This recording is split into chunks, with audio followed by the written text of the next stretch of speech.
Good morning all. সকাল সকাল চলে এসেছি আমরা আজকে আমাদের ধানি মাছ কেনার জন্যে। ছোট মাছ আমরা কিনবো। এই পুকুরটায় জাল হবে। এখন বাজে 5:30টার মতন। গ্রামের পরিবেশটা দেখুন, কি সুন্দর।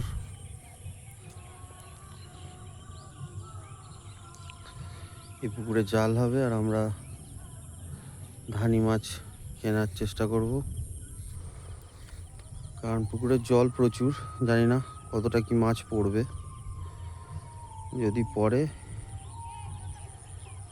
তাহলে কিছু ধানি মাছ নেব, নিয়ে আর আমি আমাদের যে পুকুর আছে সেই পুকুরে ছাড়বো।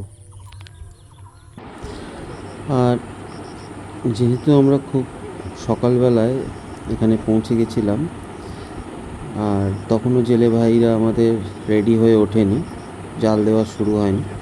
তো আমরা এই জায়গাটা এসেছিলাম এবং আমি রেকর্ড করছিলাম যে আপনাদেরকে দেখাবো বলে, যে দেখুন বর্ষায় গ্রাম বাংলা কি অপরূপ সুন্দর হয়ে ওঠে, সবুজ আরও সবুজ লাগে। তো সেটা দেখাবার জন্যই এটা রেকর্ড করেছিলাম। তো ইতিমধ্যেই বলতে বলতে আপনারা দেখতে পাচ্ছেন যে আমাদের জেলে ভাইরা জাল নিয়ে নেমে গেছে পুকুরে। আর এই পুকুরটায় মূলত আমাদের চারা মাছই করা হয়, শুধু ছোট মাছই থাকে এই পুকুরে। জাল টানা অলমোস্ট শেষ হয়ে গেছে। এবার দেখতে পাচ্ছেন যে একটা ছোট জায়গায় মাছগুলোকে টেনে নিয়ে এসে রাখা হবে। কাতলা ভালো সাইজ আছে। আর সেখান থেকে যারা মাছ কিনবে তারা মাছ দেখে এখান থেকে মাছ নিয়ে তারা তাদের বড় পুকুরে ছাড়বে।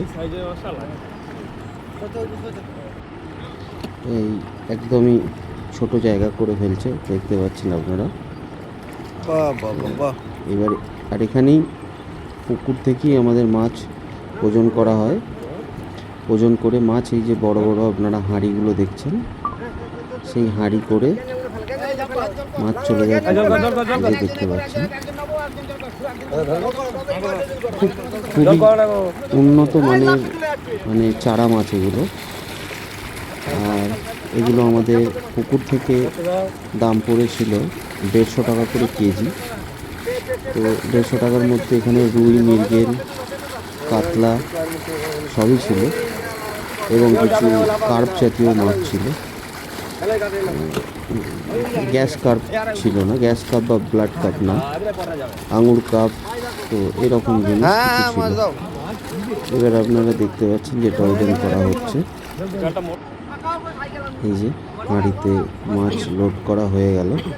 আর এই দোলাটা দেয়া হচ্ছে অক্সিজেনের জন্য, যাতে মাছগুলো না হাঁপায়। আর এই যে আমরা মাছ নিয়ে চলে এসেছি। এটা আমাদের একটা পুকুর, 4 বিঘা পুকুর এটা। সেই পুকুরে আমরা মাছ ছাড়বো। যে মাছটা আমরা কিনলাম সেটা আমি 20 কেজি মাছ নিয়েছিলাম। আর এই মাছটা সব রকম মিশনো মাছ ছিল, কিছু বড় মাছ ছিল, আবার কিছু খুব ছোট মাছ ছিল। ছোট মাছগুলো ছিল প্রায় 50-60 টাকা কেজি, 200 কেজি ছাড়া। বড় যেগুলো ছিল সেগুলো 10-12 টাকা কেজি। আমরা দেখাবো যে এখানে মাছ কীরকম মাছ আছে, দেখবেন। আমাদের দাদারা পুকুরের জলের সাথে, কারণ দুটো পুকুরের জলের টেম্পারেচার ভিন্ন ছিল, এখন এটাকে অ্যাডজাস্ট করাতে হয়। এবং এই যে চাবড়ে চাবড়ে মাছগুলোর অক্সিজেনের অনেকটা রাস্তা আনা হয়েছে। তো মাছগুলোর মধ্যে যদি অক্সিজেনের ঘাটতি হয়ে থাকে, এই চাবড়ানোর ফলে কি হয়, এদের মধ্যে ওই অক্সিজেনের ঘাটতিটা কেটে যায়। দেখতে থাকবেন, পারলে আমার চ্যানেলটা সাবস্ক্রাইব করবেন। আমি এই চ্যানেলে মূলত ফার্মিং রিলেটেড এবং আমাদের ভিলেজ লাইফ রিলেটেডই ভিডিও করে থাকি। তো সাবস্ক্রাইব করবেন, সঙ্গে থাকবেন। আমি আরও এরকম নতুন নতুন ভিডিও দেব। এই মৌরলা হলেই এই যে ভেটকি দাদা করা আমাকে যাবে। তুলে দেখাচ্ছিল মাছ, এই যে ভেটকি। দেখুন এই বড় মাছটাও আমার কিছু নেওয়া হয়েছিল, আর বেশিরভাগটাই ছিল এই ছোট মাছ। কাতলাটা তোলে দেখি কাকা এবার। এবার আমরা আস্তে আস্তে এখানে মাছগুলোকে ছেড়ে দেব। মাছগুলো এখন অ্যাক্টিভ হয়ে গেছে, যে দেখতেই পাচ্ছেন খুব ভালো লাফাচ্ছে। তার মানে এদের মধ্যে যে এতখানি আনার জন্য যে ধকল, সেটা কেটে গেছে। এবার আস্তে আস্তে মাছগুলোকে দুটো গাড়াই আছে এই দেখো। ছেড়ে দেওয়া হবে। তো এটা সবথেকে ভালো নিয়ম হচ্ছে হাঁড়ি ডুবিয়ে রাখা, এবং মাছ নিজের থেকেই চলে যাবে। বাট যেহেতু আমাদের তাড়াতাড়ি ছিল, কারণ আরেকটা পুকুরেও জাল দিতে হতো, তো সেজন্য আমরা তাড়াতাড়ি মিটিয়ে উঠে পড়লাম। ভিডিওটা এখানেই শেষ করবো বন্ধুরা, সঙ্গে থাকবেন আবার।